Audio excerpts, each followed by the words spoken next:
అందరికీ నమస్కారం. Welcome to it's you TV. ప్రస్తుతం మనతో పాటు ఉన్నారు ప్రముఖ ఆధ్యాత్మికవేత్త, రిటైర్డ్ ఆంధ్ర ఉపన్యాసకులు, పూర్వపు యాదగిరిగుట్ట అర్చకులు డాక్టర్ సందుకుల కృష్ణమాచార్యులు వారు. గురువు గారితో మాట్లాడి మనకున్న సందేహాలన్నింటినీ కూడా నివృత్తి చేసుకునే ప్రయత్నం చేద్దాం. మంచి విషయాలు కలిసి తెలుసుకునే ప్రయత్నం చేద్దాం.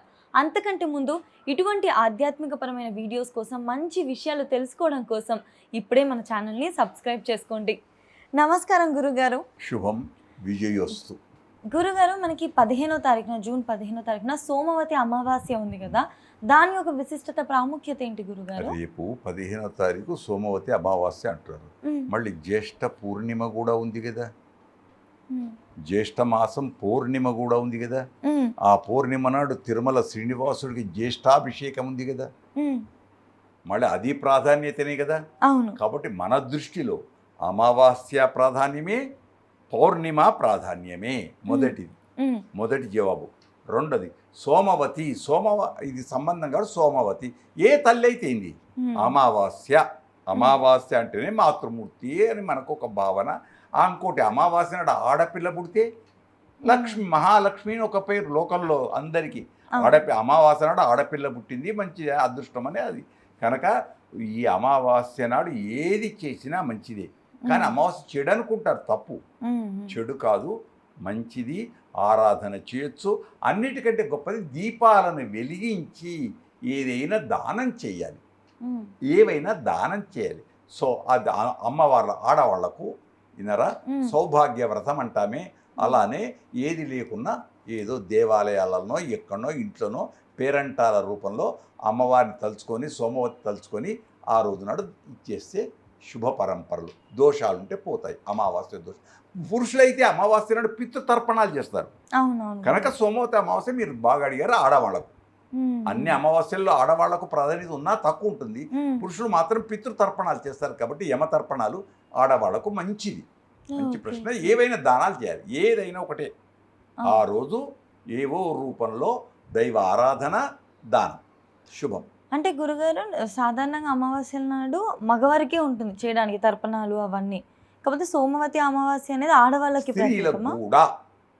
కామేశబద్ధ మాంగళ్య సూత్ర శోభిత కందర అని పార్వతికి వైభవం. ఆమె ఆ అమ్మవారే 1000 పేర్లు, అందులో పేరు కావచ్చు. కానీ అందుచేత ఆమె ఏమంటుంది? సువాసిన్యర్చన ప్రీత శోభనా శుద్ధ మానస. సువాసిన్లను ఆరాధించి పేరంటం ఇస్తే అమ్మకే పోతుంది, అంతే. ఆమెకే సువాసిన్యర్చన ప్రీత శోభనా శుద్ధ మానస.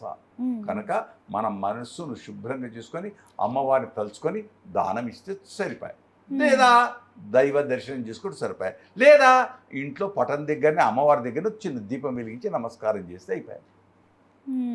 ఇంత పాయసం పెడితే అయిపోయి నైవేద్యం. ఆమెకి ఏం కావాలి, అమ్మకి ఏం కావాలి? పాయసం. గూడా అన్న ప్రీత మానస.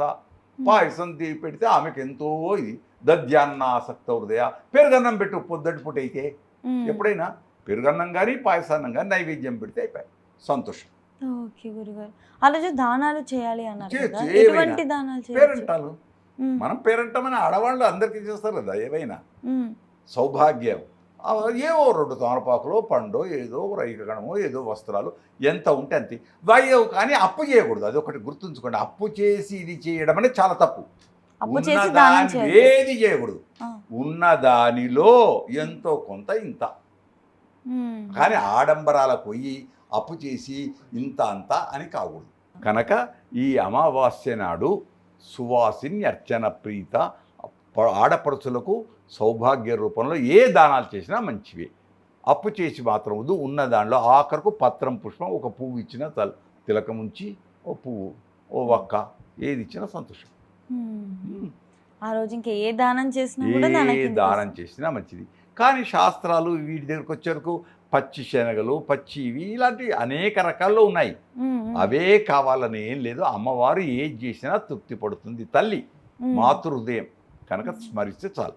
అమావాస్యకి అసలు పితృదేవతలకి ఉన్న సంబంధం ఏంటి గురుగారు? ఎందుకు అమావాస్య రోజు? అమావాస్య ఎందుకు అంటే ఈయన అన్నీ తెలిసినవాడు అమాస నాడు వస్తాడు, ఏం తెలియనోడు ఏకాశి నాడు పోతాడు. అవునా? సామెతలు అన్నీ తెలిసినోడు అమాస నాడు పోతాడు. ఏం తెలియనుడు ఏకాదశి. ఏకాదశి ఎవరు? భీష్మ ఏకాదశి. మహనీయ మూర్తులకు ఏకాదశి నాడు ఉండాలి. మళ్ళీ అన్ని తెలిసినోడు ఎట్లా పోతున్నాడు అంటే వీడు ఎన్నడు దానం చేయ దరిద్ర నా పుట్టకే శ్రీరామరక్ష నే అని ఓ అమావాస్య చెడ్డ పేరు పెట్టారు. అట్లే అష్టమి నవములు కష్టాలు అన్నారు.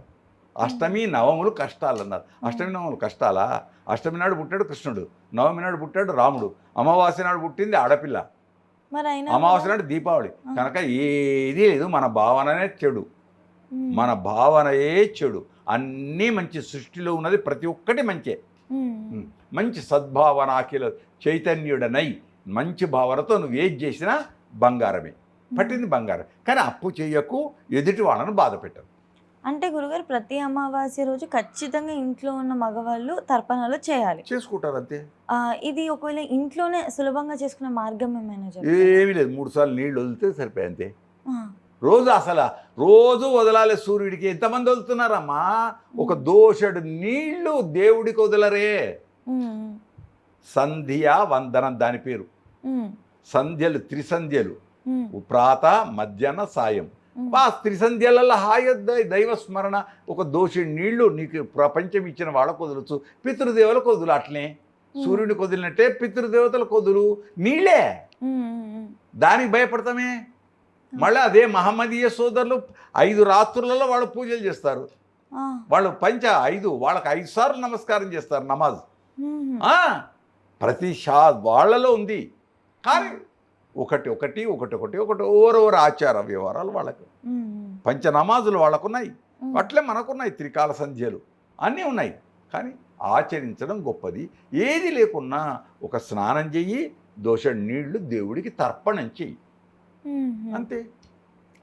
అది చేసేటప్పుడు మంత్రం ఏముండదు? మంత్రాల పుష్కళంగా ఉంటాయి. ఏ మంత్రాలు కాలు మనస్సు బాగా లేకుండా ఎన్ని మంత్రాలు చదివితే ఏం లాభం? స్వచ్ఛమైన మనస్సుతో ఉంటే గాయత్రిని మించిన మంత్రం లేదు. గాయంతం త్రాయతి, ఎవరైతే స్మరిస్తారో వాళ్ళు రక్షించేది గాయత్రి మంత్రం ఉంది కదా. అంటే తర్పణం చేసేటప్పుడు ఇక అవన్నీ వద్దు, అవన్నీ పెద్ద పెద్ద శాస్త్రాలు, పండితులు వాళ్ళకు వదిలిపెట్టేద్దాం. విన్నారా? ఆ మంత్రాలు ఇవన్నీ పెట్టేసి వీళ్ళను ప్రజలను బాధ పెట్టే కంటే హాయిగా మనస్ఫూర్తిగా నువ్వు తర్పణం చెయ్యనాయనా, ఒక దోషడి నీళ్లు వదిలిపెట్టి దండం పెట్టుంటే చాలు. ఇక అవన్నీ చాలా గొప్పవి. నియమాలకు వెళితేనా అది నియమాల తోరణం. లేదని లేదు, ఉన్నది, కానీ అది నియమాల తోరణం. చాలా ఉంటాయి. ఇన్ని అమావాస్యలు వస్తూ ఉంటాయి కదా, కానీ దీనికి సోమవతి అన్న పేరు పెట్టడానికి రీజన్? ఒక్కొక్క దానికి ఒక్కొక్క ప్రత్యేకత అంతే. జ్యేష్ఠాభిషేకం అని ఎందుకు? అవి ఇప్పుడు రేపు తిరుమలలో జరిగే జ్యేష్ఠ పూర్ణిమ నాడు జ్యేష్ఠాభిషేకం అని ఎందుకు పేరు? జ్యేష్ఠాదేవి ఎవరు? చెడు. చెడు ఎవరికి? లక్ష్మికి చెల్లె, అక్కను.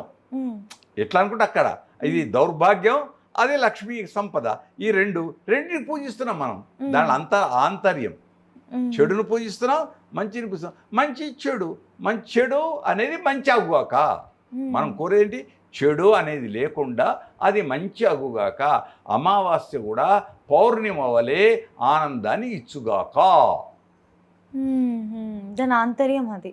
అమావాస్య కూడా మనకు ఈ పితృతర్పణాలు, పూజలు వీటి చేత పౌర్ణమి నాడు కలిగినట్టు సంపదను కూడా ఇది కూడా అందించుగాక. అంటే ప్రతిరోజు ఆనందమే. ఒక్క అమావాస్య అని కాదు, ఏ రోజుకు ఏ గంటకు ఆ గంటకే గొప్పతనం. అది దైవ ఆరాధన. గురుగారు, అమావాస్య రోజు సాధారణంగా ఈ పనులు చేయకూడదని కొన్ని పనులు చెప్తా ఉంటారు కదా, అలా అమావాస్య రోజు అస్సలు చేయకూడని పనులు ఏమైనా ఉంటాయి? బోలెడన్నాయి. ఆ చిట్టా నేను చెబితే ఇప్పుడు నన్ను కొడతారు. కొన్ని చెప్పండి గురుగారు. అంటే సాధారణంగా అందరు ఎక్కువగా చేసే తప్పులు. చెప్పేది ఏంటి? ఆ రోజు దాంపత్య సుఖము పనికిరాదు. ఆ రోజు నేను పొద్దటిచ్చి చేయనోడు సాయంత్రం స్నానం చేస్తా అంటే ఏం చేద్దాం?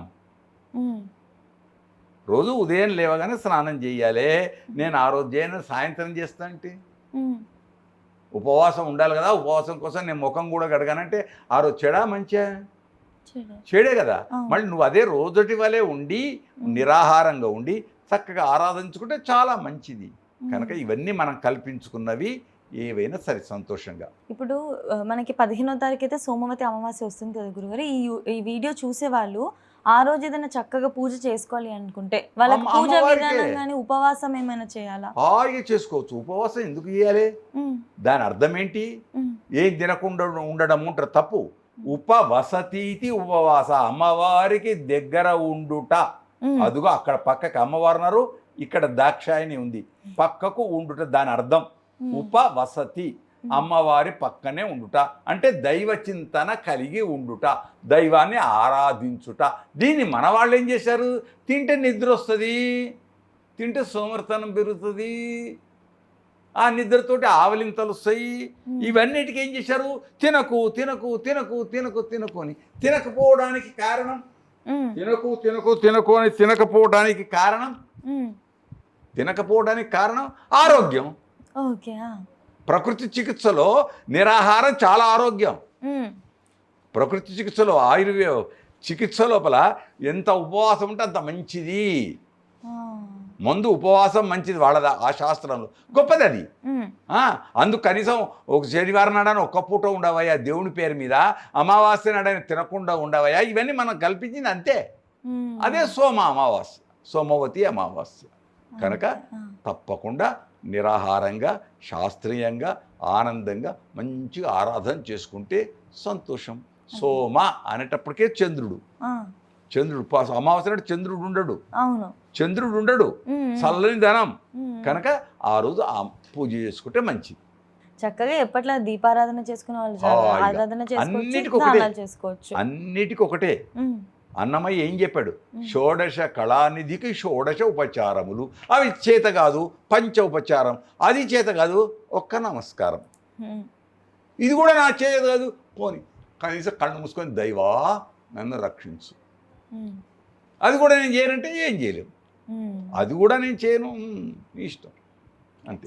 గురుగారు చక్కగా అందరి సోమవతి అమావాస్య రోజు మీరు చెప్పినటువంటి మనకి ఏవైతే ఉన్నాయో పద్ధతులు, వాటిని పాటించడానికి మగవారైనా కూడా తర్పణాలు చేసుకుంటూ, ఆడవాళ్ళైనా దానాలు చేసుకోవడానికి ఆ రోజు చలిమిడి శనిగలు ఇవి దానాలు చేసుకుంటే అయిపోయాయి అంతే.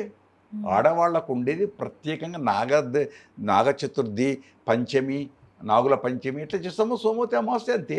కాకుండా 2 పండ్లు ఎక్కువ, 2 ఇదిగా ఎక్కువ అంతే. సంతోషం. చక్కగా చెప్పారు గురుగారు.